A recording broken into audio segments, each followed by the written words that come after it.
I wanted to take a look at Marvel's Spider-Man 2. I'm going to avoid major story spoilers. I am about 3.5 hours into the game, not super far out of the 30 hours that you can take to do mostly a completionist run. So I'd say I've played about 10% of what the game has to offer. That's why it's a first impressions. When I do get farther, I'm going to make a full review, when I actually beat the game, and same with Assassin's Creed Mirage, it's just a lot of games are coming out right now. And I'm coming at this from the perspective of someone who really likes the first game. I don't think it's perfect. I really enjoyed Miles Morales a lot. I do also want to throw out there, I'm doing a Let's Play of this game over on my secondary channel, Degenerate Plays. My wife Jill and I are playing it over there, and it's been a lot of fun. So if you're interested in seeing it, part 1 is actually going up today. I would look forward to you joining me over there. The link is in the description down below to Degenerate Plays. But I'm not one of the fans who view these Insomniac Spider-Man games as like my god. Like it's a religion to me where if anyone says anything negative about it, it's horrible and they must be slaughtered. I don't understand that on the internet. There's like a group of people who hate these games for existing. I think because they just don't have PlayStation. And they just don't like that these games are PlayStation exclusive. I understand being frustrated if you have the other machines or whatever and you don't have this. And then there's the group who's like defending it with their lives. I think both of those are very toxic groups of people, very weird and bizarre to me. I don't want to buy into either of those. This is a video game, and so far I have been having a lot of fun with the video game. Now here's the thing. There are differences between this and the previous 2 games. You can enable fall damage in this game now. I did, for some reason, once I did, I started sucking, so I might just turn that off. I don't know why that's the case, because all the old Spider-Man games I grew up playing had that on by default. It was just built into the game. There are a lot of different, I would say, settings that you can mess with in this game. Probably one of the most impressive things about this game is the level of customization on it. Maybe you're hearing impaired. There's a lot of stuff you can do with the game. Maybe you're colorblind. There's a lot of stuff you can do with the game. There's a lot of different ways that this game adapts to the person playing it through its settings. And I think that that's actually really cool and something that more games should do. But I do want to talk about a couple things and misconceptions, I guess I'd say, with this game that I've been noticing. Now, if you are going to replay this game a bunch of times, you are going to get your fill of using the symbiote suit, the black suit. That is what this game is mainly marketed off of, actually, was the black suit and Venom. And those things we're going to talk about because they do show up in trailers. So as far as story spoilers, things that were in the trailers or maybe are in the first hour of the game, I don't feel bad showing. Other than that, I'm going to try and show random crimes, gameplay, swinging around, things like that to avoid story spoilers. Something I noticed is that there's a misconception around this game that you pick it up and you have the black suit and you're going. I am not going to give you any story spoilers about the black suit, but I will tell you this. I'm about 3.5 hours in. I don't have it yet. Now, I'm not the best player in the world. I don't, blast through every game super quickly. Something I have been hearing from other people who play through the game without spoilers is that the black suit is more of like a thing that starts becoming a gameplay mechanic at around the halfway point in the main story. So if you're expecting to pick this up and have it kind of be like Spider-Man Web of Shadows, where you're very quickly using the black suit, or even Spider-Man Friend or Foe, where you're very quickly using the black suit and just immediately going, there is a build-up to that mechanic. It's not something that happens right away, so I do want to caution you on that because I went into it thinking that was like a first hour or 2 thing because of all the marketing. I don't read all the interviews and all that stuff, so maybe they address that, but that's just me letting you know in case you have that misconception. That said, there were things going into the game that I was actually cautious about, that I didn't really know what to think about. One of them was Spider-Man flying. Now, this is something that's happened a lot in the comics. It's something that happened especially in the MCU, using the web arms to actually glide.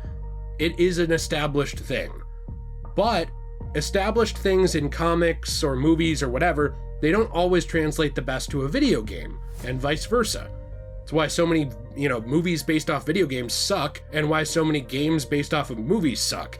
And then you have to find the diamonds in the rough that work together where somebody had really good ideas, right? I was worried about this going into the game because during some of the trailers and gameplay footage that was shown off at PlayStation Showcase, they showed Spider-Man flying through wind tunnels, going super fast, and it really looked like making his way, just booking it across the whole city. That's not really something that you are going to encounter in this game unless you're very, very, very good at flying. Personally, I'm not the best at it, and I can admit that. In order to actually maintain altitude, you have to hit these wind tunnels, you have to hit updrafts so that you can go flying up into the air, and you do lose altitude very quickly if you're not doing that. My concern was that this was going to trivialize swinging to an extent. You know, not that it was going to replace it, but that it was going to make it so that there was less point to engage with that mechanic. That is not the case. That's something I'm very happy with, that I was just kind of like, okay, I hope they don't go this route, and I'm very pleasantly happy that they didn't. So I think that the gliding was a really cool and interesting new mechanic. I like it. I can understand why some people maybe don't, but I think it's really cool to actually mix in when you are swinging. You know, like you're swinging, you gain some momentum, you go flying up, or you jump off a rooftop, you can glide and then glide into a swing. All that kind of stuff is really cool. I will also say that there is a very good focus on both Miles Morales and Peter Parker. Again, something I was personally concerned about, not like majorly, but kind of like, okay, well, you know, you got to do character balancing. Spider-Man movies have had a problem with this in the past. Too many, you know, cooks in the kitchen and too many characters on screen that they don't all get enough time. I do like how the narrative of Miles and Peter so far is very interconnected. They are very good friends, and also you get a chance to play as both of them, and it's different. Peter in this game is using sort of these mechanical arms, similar to what you would have seen in the MCU with Spider-Man, or even in the Superior Spider-Man comic book run, which that is coming back. So it's like a great, you know, couple weeks for Spider-Man fans, at least for me, because that was one of my favorite Spider-Man comic book arcs in many years. That's now back. And I think it's kind of cool that the timing of that returning coincides with Peter's metal arms kind of making their debut in this game. Now, personally, I think these metal arms are probably in here so that you can have Peter actually have unique mechanics outside of the black suit, which I haven't gotten yet at where I'm at in the game. My assumption is that they added these in so that you wouldn't get to the point where Miles has his bioelectricity and invisibility, but then Peter just goes, you know, he gets the black suit, he gets a bunch of really cool powers, and then later in the story, I'm assuming, because I haven't played this to this point, you probably don't have it anymore, because we know Venom is in this game. You know, so I'm assuming that the reason they put those metal arms in here was to kind of add a new gameplay mechanic to the game in order to actually have Peter be different from Miles. I like that. I like that both characters you play as feel like Spider-Man, but they don't feel like a costume change. It doesn't feel like if you palette swapped or costume swapped Miles, he would just be Peter. That's not how this works, and I very much like that. I also like that in this game, there is a lot of crossover between characters that you've met in previous games. MJ will contact and knows Miles, and also Genki will even talk to Peter Parker. Now, if you've watched this channel, controversial hot take I suppose, you know that I wasn't really a huge fan of MJ in the first game. Maybe I'll make a video about that at some point, because I personally found her personality very grating and very hypercritical. But going into this game, I was kind of trying to give it a chance, like, okay, well, obviously, again, not the voice actress's fault, nobody's fault but the writers on that one, that I didn't really connect with that character, that version of MJ. I was concerned that that was going to be an issue again. It is not. MJ in this is a sweetheart. She's very nice. I really like her. You know, if we get into like the weird internet debates, because there's like all these debates on Twitter where people are like, I think she's hot. I don't think she's hot. How dare you not think she's hot? You need to want to sleep with her. How dare you think she's hot? How dare you want to think she's hot? Women shouldn't be thought of as hot. There's like this whole thing on Twitter where people are like murdering each other over it, which is bizarre to me. If we're talking like, is this character my type physically? No, but also she doesn't have to be. There's plenty of versions of MJ that are, and plenty that aren't. The Raimi version was not for me either. But I think this character is much more compatible with Peter Parker in this game. They're not just bickering all the time and fighting all the time. They start out with a positive relationship that makes them both feel likable, and I enjoy that. That's something that frustrated me in the original game. MJ was always on Peter's ass about everything he did, like even to the point where he ate for the first time in like 48 hours and he had a pizza and she basically yelled at him for eating instead of doing Spider-Man stuff. It's like stuff like that in the original was just toxic interactions. It was just unnecessary to me. Unnecessary melodrama. Luckily, at the point where I'm at, that's not really a thing. I'm assuming that when the black suit pops up and Peter very likely becomes a little more aggressive, there's going to be a little tension there, but at least at this point it will be deserved, right? It won't just be there to cause tension, it will be there because, Peter's probably going to act out of character. That's what the black suit does, is it heightens aggression, makes the user more animalistic. So I'm looking forward to those things, and I'm very happy with what I've played so far. I like the characters so far. I think the gameplay is mostly the same-ish, but with a lot of additions. There are some changes that I'm trying to get used to. For example, the swinging is not exactly the same. It's not worse, but I've noticed that the timing for the swinging is not the same as it was in Miles or the original game. It's been kind of revamped. It's not completely redone where there's no similarity, but it's different. So I've been taking some time to try and get used to that. I feel like my swinging is not as good as it was in the previous games, just because I need time with it. And I also feel like it's kind of the same with the combat. I've noticed that with a lot of attacks, there seems to be a slightly smaller window to dodge. I could be wrong, but I did just play Miles literally through yesterday, like the day before starting this game. I finished the latter third of that game. And it does feel a little different in terms of timing. Again, it's not bad, but I'm just saying that when you jump from Spider-Man to Miles Morales, there were so many similarities that it didn't really feel like a big change. If you had the timing down in the original, you probably did in Miles. With this game, I think it just takes a little bit of getting used to. Not a bad thing, just worth noting. I do think that the city is massively improved because they've added a lot of new boroughs of New York, which is nice to see. I believe the last time in a main Spider-Man game that Queens was playable, well, I guess I should say you could visit Queens, was Ultimate Spider-Man back on like the PS2 original Xbox era. So it's been quite a while since that was the case.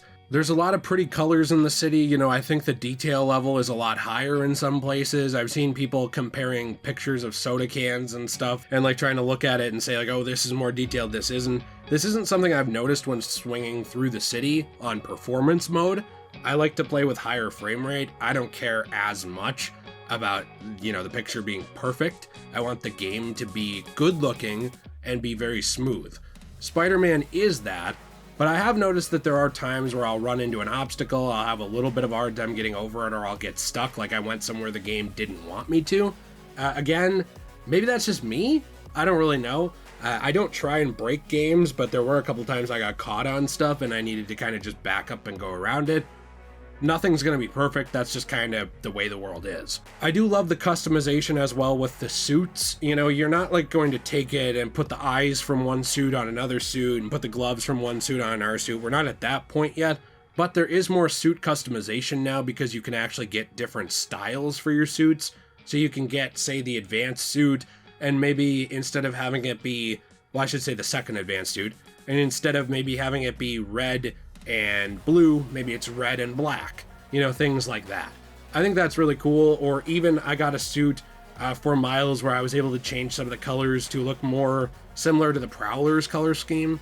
I have noticed a few times as well the speech in the game has kind of cut off or skipped ahead. I did do the day one update, which I wish games didn't need.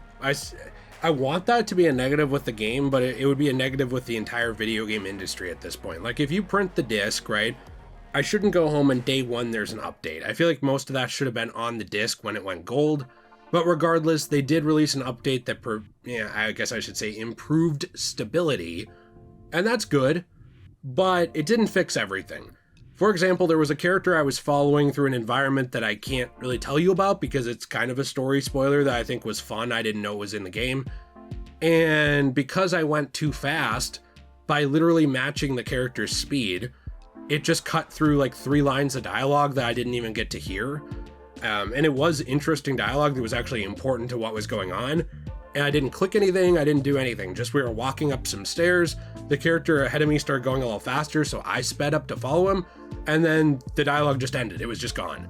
Because it was like I got to a trigger in the environment where new dialogue was supposed to start, and so the old dialogue ended.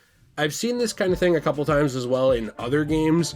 It's not exclusive to Spider-Man 2, but it's something I do wish was ironed out a little bit, because that's a problem I remember from the original game, is anytime you get too close to a crime or anything, they would just stop the phone call or stop the dialogue, and they would call you back, right?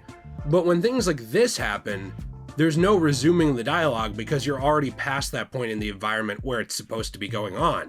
You get past it, and the story is already moving on to something else. So that's kind of frustrating if you're trying to pay attention to the story.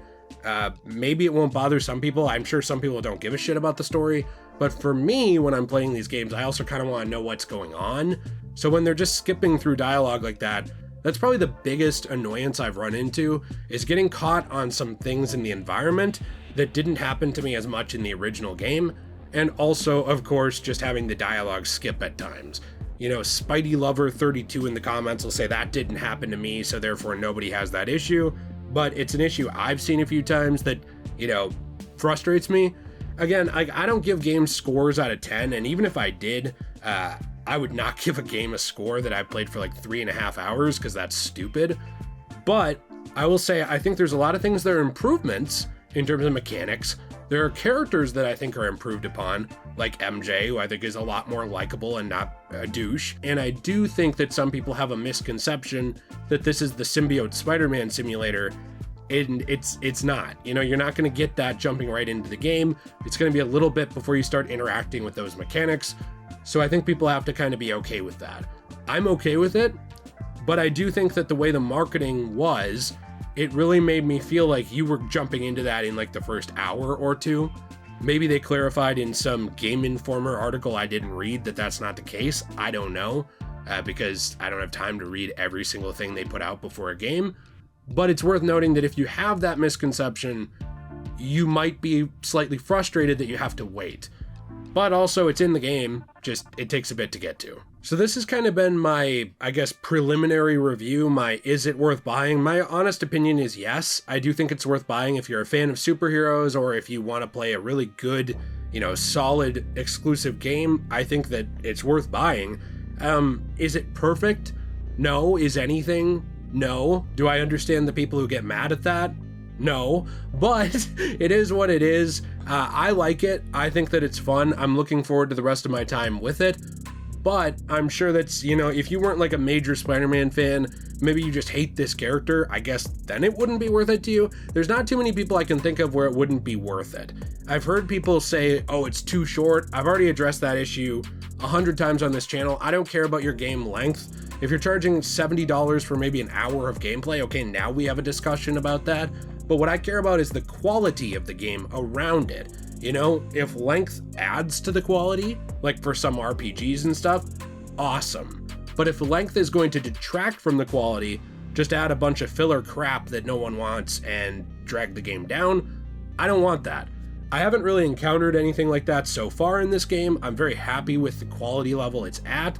I'm interested to see, you know, where it goes in the future, and I've done my best to kind of give you my impressions without dragging on or spoiling the game a bunch. So let me know what you think in the comments down below. Please be sure to leave a like and subscribe if you enjoyed today's video. I also, like I said, I will be doing full reviews of Mirage, full review of this game as well. I believe we're going to take a first look and review as well at RoboCop when that comes out, the Metal Gear Solid collection as well. I can't do this for every game, I can't afford it, but I'm kind of trying to do it for the games I'm really interested in going forward that I want to take a look at right away. Like I said earlier, we are also doing a Let's Play of this game over on my secondary channel, Degenerate Plays. The link to that is in the description down below. If you want to help support this channel, the channel we're on, we do have a store, which is actually down there in the description down below as well. My wife runs that. It is enchantedglamour.com, where we sell all kinds of comic book resin coasters, keychains, and more. These are comic books that were getting thrown out, not even recycled, thrown out by local businesses. For some reason in Minnesota, a lot of businesses do not have good recycling. We take the papers from that trash, and instead of letting it go in a landfill, what we do is we take it and we make something out of it that you can use, so you can enjoy that art, you can enjoy that product and use it for like coasters and other stuff. I think it's really awesome. I think it's really affordable, much more affordable than a lot of other handmade stuff on the internet. and my wife puts a ton of time into it. Also, it lets me look at pretty pictures. So if you're interested, that's a way to help support this channel. Another way is channel memberships, where you can click the join button down below. They will kind of lay out what's going on there. I'm going to make a video about that more in the future, but I appreciate you very much. Have a fantastic day, and as always, everyone, stay shui.